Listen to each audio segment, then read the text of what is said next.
climate change and defense. In 2023, the Philippines and the United Kingdom expressed joint intent for elevating bilateral UK-Philippines relationship to a joint framework that will set out how they will collectively deliver on the vision of the enhanced partnership.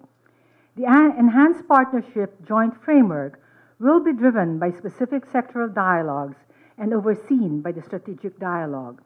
There are currently 5 sectoral dialogues on defense, maritime, science and technology, climate and environment, economic and trade.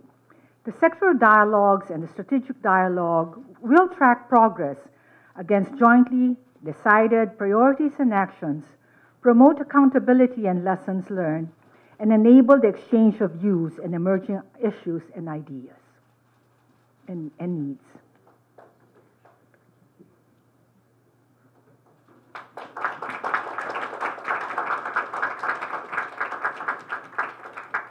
Thank you, Secretary. Thank you, Foreign Minister Lamy.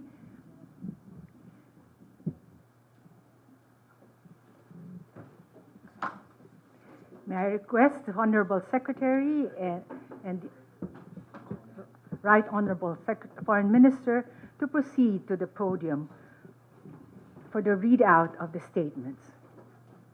We will first have Secretary Manalo deliver his statement, after which we will request the Foreign Minister, Right Honorable Lamy, to deliver his statement. Secretary Manalo, you have the floor. Thank you. Right Honorable David Lamy, delegates from the UK Foreign, Commonwealth and Development Office, colleagues from the Department of Foreign Affairs, friends from the media, ladies and gentlemen, good afternoon.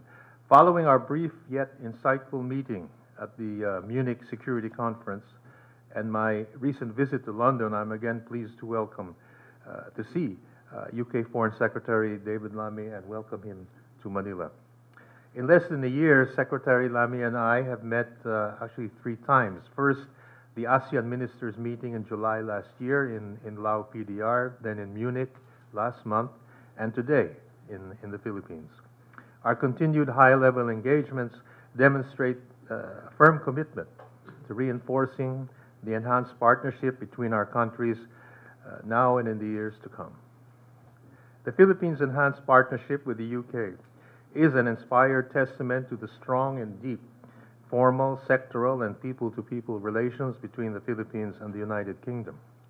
And we resolve to take this commitment further with the signing today of the Philippines-UK joint framework that is envisioned to chart the depth and direction of our enhanced partnership across various areas in the years ahead.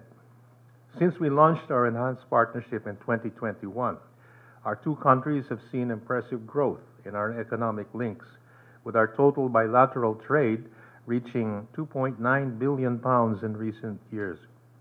The UK also remains among the Philippines' top investment partners, with companies such as Unilever, Shell, HSBC, Standard Chartered, and AstraZeneca aiding our country's economic vibrancy and growth.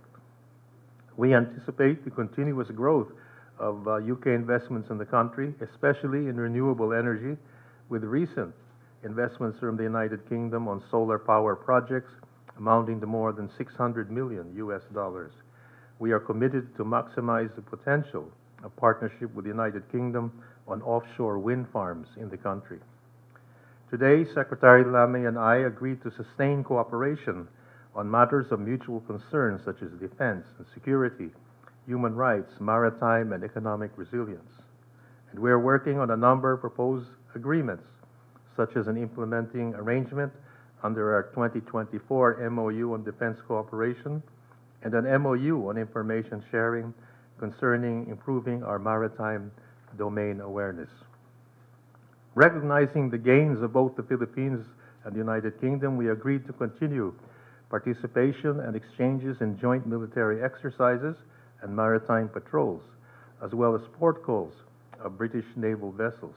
Last year, we welcomed the 2 visits of HMS Spey, of offshore patrol vessel of the Royal Navy. We're also set to launch the inaugural Philippine-UK Joint Economic Committee, or JETCO, meeting in London later this month, thereby upgrading our dialogue on economic cooperation. JETCO also aims to further develop cooperation in key areas such as infrastructure development, agriculture, and energy, including renewables. On climate change financing strategy, we are negotiating an MOU on financing of climate change adaptation and resilience projects that may also involve local governments and business communities. We thank the United Kingdom for its humanitarian support, amounting to a pledge of £1 million for the Philippines' response to the various typhoons that hit the country last year. And we have also remained dedicated partners in bringing sustained peace and development in the Bangsamoro Autonomous Region in Muslim Mindanao. The United Kingdom's programs in BARM focus on gender and development, women's participation in social development, and institution building. Under the framework we signed today, we will build on these achievements and pursue new engagements with the United Kingdom to set the stage for wider, deeper, and practical ways forward that benefit our countries as much as our region. And later this year, we will also hold the next iteration of our sectoral dialogue mechanisms on defense, maritime, and climate and environment, and possibly conclude various agreements in defense and security, ICT, maritime, and financial cooperation. The proposed Philippine-UK agreement on financial cooperation will particularly unlock a £5.2 billion credit facility for the Philippines through the UK Export Finance on 15 key sectors, including agriculture, transportation, ICT, water sanitation, and health. Our meeting today and the signing of the joint framework of the Philippine-UK Enhanced Partnership also set in motion parallel preparations to commemorate the 80th anniversary of the establishment of Philippine-UK diplomatic relations next year in 2026. Secretary Lammy and I also took the opportunity to exchange views on many regional and global issues, determined to find more common ground in emphasizing our commitment to democracy, international law, and a rules-based international order. I expressed the Philippines' appreciation for the United Kingdom's firm support of a free, peaceful, and prosperous Indo-Pacific region, and we welcome the United Kingdom's Indo-Pacific approach towards a more deliberate engagement in the region, including with the Philippines.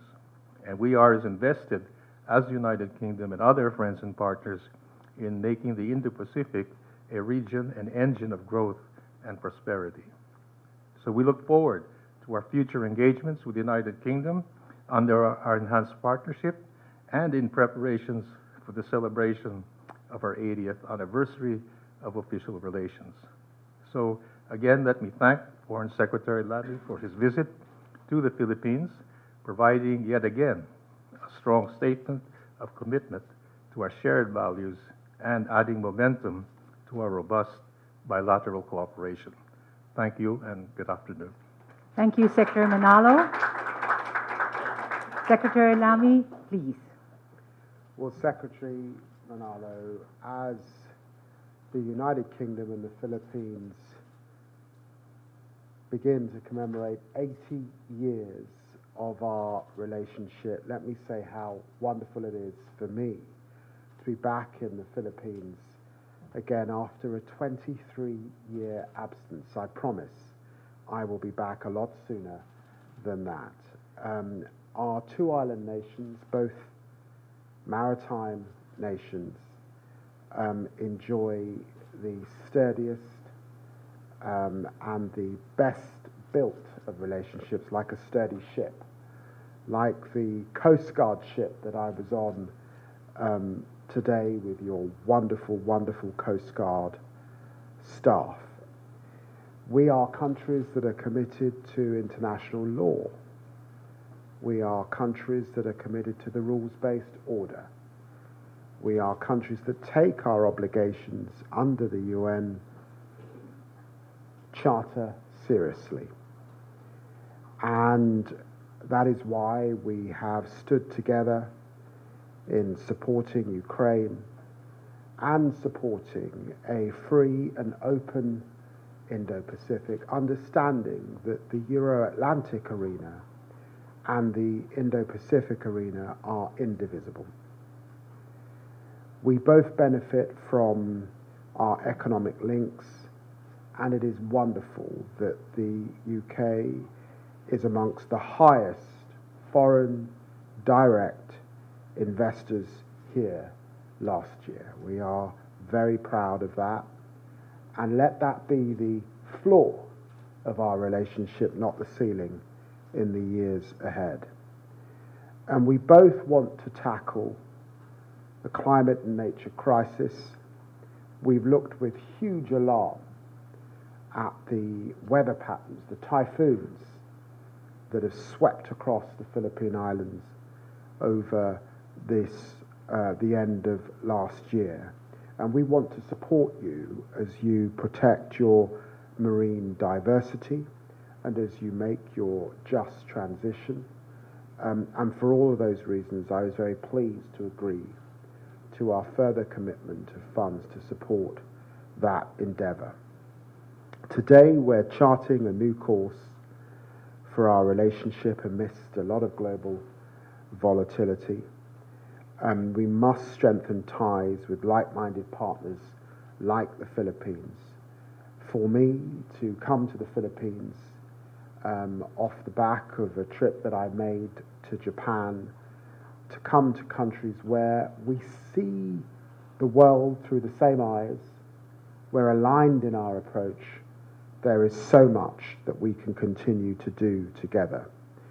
This joint framework will help us deliver more cooperation on defence and regional security, on trade, on science, on tech, on climate and nature over this coming period. And we look forward to closer cooperation in ASEAN too. I was at the ASEAN Foreign Ministers meeting in my first month in office, and Manila's 2026 chairmanship coincides with the 5th anniversary of our dialogue partnership, and we look forward to deepening that partnership more and celebrating both the 80th year of our relationship and that 5th anniversary of our dialogue partnership with you over this coming period. And of course, it's been very important to see UK export finance utilised here in the Philippines to the tune of £5.2 billion. That is the depth of our relationship. It's been so important to be here in situ. It's wonderful to have had a good conversation about a range of geopolitical issues on which we agree. And I thank you very much for your hospitality and look forward to our future relationship. Thank you, Secretary Lamy. Thank you, Secretaries, for the readout of the statements. This concludes our joint press conference. We thank everyone for joining us this Saturday. We wish the British delegation, the UK delegation, productive meetings in Manila and safe travel back to UK. Good afternoon to all. Thank you. Thank you very much. Thank you. Thank you very much.